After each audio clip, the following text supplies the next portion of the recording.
కాంగ్రెస్ మహాకూటమి కట్టబోతుంది అనేటువంటిది వినపడుతున్నది. ఆ మహాకూటమిలో తెలుగుదేశం కూడా ఉందా? అంటే చర్చలు బాగా జరుగుతున్నాయి అనేటువంటిది వినపడుతుంది బయట. అంటే అఫీషియల్గా అయితే ఇప్పటివరకు ఇంకా ఏం లేదండి. అంటే ఉత్తమ్ కుమార్ రెడ్డి గారు కూడా మొన్న ఏదో సికింద్రాబాద్ మీటింగ్లో ఏదో మాట్లాడుతూ టీడీపీ కలిసి వస్తే మేము వాళ్ళని టికెట్లు ఇవ్వడానికి రెడీగా ఉన్నాం అనేది మాత్రం విన్నాము. అంటే అది కూడా అంటే అఫీషియల్గా అయితే మాకైతే లోపల ఎప్పుడైతే ఇంకేం రాలేదు, చెప్పినట్టుగా మాత్రమే వినికిడి మాత్రమే. సో ఒకవేళ కలిసి వస్తే తప్పేం లేదు. నేను ఎందుకు ఆ మాట అంటున్నానంటే టీడీపీ పార్టీ అన్నది సామాజికంగా వెనుకబడినటువంటి వర్గాలను చాలామందిని పైకి లేపినటువంటి పార్టీ.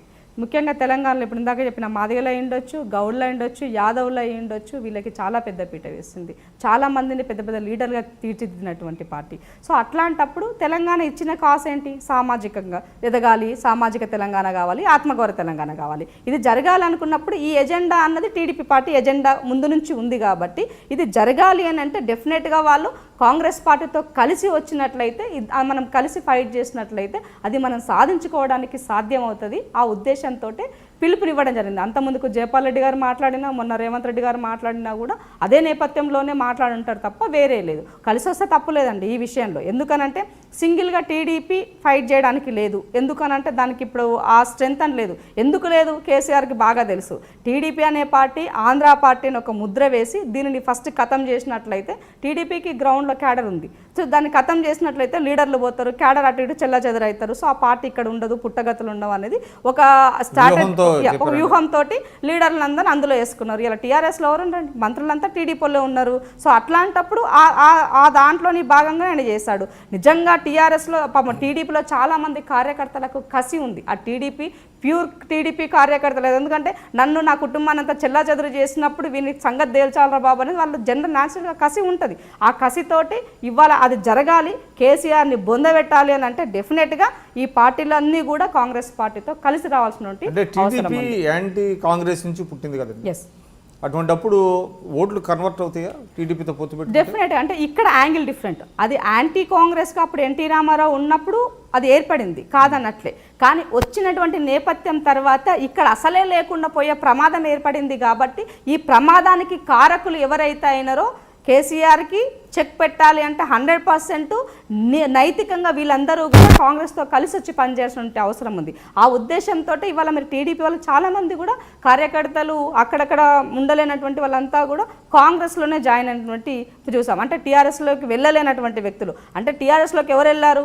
నమ్మక ద్రోహం చేసిన వాళ్ళు, తెలంగాణ వద్దు అని తిట్టినటువంటి వాళ్ళు, అట్లాంటి వ్యక్తులు అక్కడ ఉన్నారు. తలసానికి ఏమన్నాడు ఇవాళ, తర్వాత పట్నం మహేందర్ రెడ్డి, తర్వాత తుమ్మల నాగేశ్వరరావు, హనుమంతరావు, వీళ్ళంతా ఏం చేశారు? వీళ్ళందరూ కూడా, కొండ సురేఖ, వీళ్ళందరూ కూడా తెలంగాణ వద్దు అని ద్రోహం చేసినట్టు తెలంగాణ ద్రోహులంతా కూడా అందలం ఎక్కించే ప్రయత్నం కేసీఆర్ చేశాడు. టీడీపీ బీఫామ్లో గెలిస్తే వీళ్ళు టీఆర్ఎస్లో మంత్రి పదవులు అనుభవిస్తున్నారు. సో అట్లాంటప్పుడు ఇట్లాంటి వాళ్ళ కోసం రాలి కదా తెలంగాణ. అది ముఖ్యంగా ప్రజల్లో, తెలంగాణ ప్రజల్లో ఏముందంటే ఉపవాసం అన్నా పర్వాలేదు, ఒక పూట నాకు పస్తులు వండినా పర్వాలేదు, నాకు భోజనం లేకపోయినా సరే, కానీ నా ఆత్మగౌరవం ఉండాలని, నేను ఒక దగ్గర తల ఉంచొద్దని తెలంగాణ బిడ్డలు కోరుకుంటారు ఎక్కువగా. సో అట్లాంటప్పుడు నువ్వు చేసింది ఏంది? ఎవరైతే తిట్టినరో వాళ్ళని సంకలం ఎక్కించుకున్నావు. ఇవాళ టీఆర్ఎస్ యొక్క ఎజెండా క్రైటీరియా ఏముంది? ఎవరైతే కేసీఆర్ని తిట్టిరో, ఎవరైతే తెలంగాణ ద్రోహులు అన్నారో, ఎవరైతే కబ్జాలు చేసిరో, ఎవరైతే రౌడీలు అన్నారో, ఎవరైనా దొంగలు అన్నామో, లంగలు అన్నామో, లఫంగిలు అన్నామో, వాళ్ళందరూ ఇవాళ టీఆర్ఎస్ పార్టీలో ఉన్నారు. ఎందుకు వచ్చిందా తెలంగాణ? సోనియా గాంధీ దీనికోసం ఇచ్చిందా మీకు తెలంగాణ? మొత్తం తెలంగాణ ముఖ చిత్రాన్ని మొత్తం గబ్బు పట్టించి తెలంగాణ సామాజికంగా అసామాజికంగా చేసి బతుకులేని తెలంగాణ చేయమని చెప్పేసి కేసీఆర్కి తెలంగాణ ప్రజలు పట్టం కట్టినరా ఇవాళ. సో కాబట్టి డెఫినెట్గా ఇవన్నీ జరగకూడదు అని అంటే కాంగ్రెస్ పార్టీ వైపున అందరూ రావాల్సిన అవసరం ఉంది, అందరూ నిలబడాల్సిన అవసరం ఉంది. మేధావి వర్గం, ప్రజా సంఘాలు, ఇతరత్ర పార్టీలు అన్నీ కూడా ఇవాళ కాంగ్రెస్తో కలిసి వచ్చినట్లయితే కేసీఆర్కి చెక్ పెట్టాల్సిన బాధ్యత మన అందరిపైన ఉన్నది. అది ఒక మన బాధ్యతగా తీసుకోండి, అధికారం వైపు కాదు. ప్రాసెస్ లో మీరు త్యాగాలు చేయడానికి కూడా సిద్ధమా?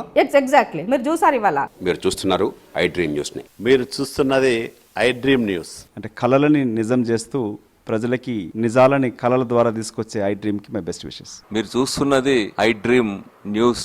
మీరు చూస్తున్నారు I dream channel. For more videos please subscribe I dream. మరిన్ని వీడియోల కోసం ఐ డ్రీమ్ ని సబ్స్క్రైబ్ చేయండి. Please subscribe I dream. And I am very much satisfied with the way interview went on. Kindly subscribe to I Dream. For more videos, subscribe to I Dream. And loads of fun entertainment and content. Do watch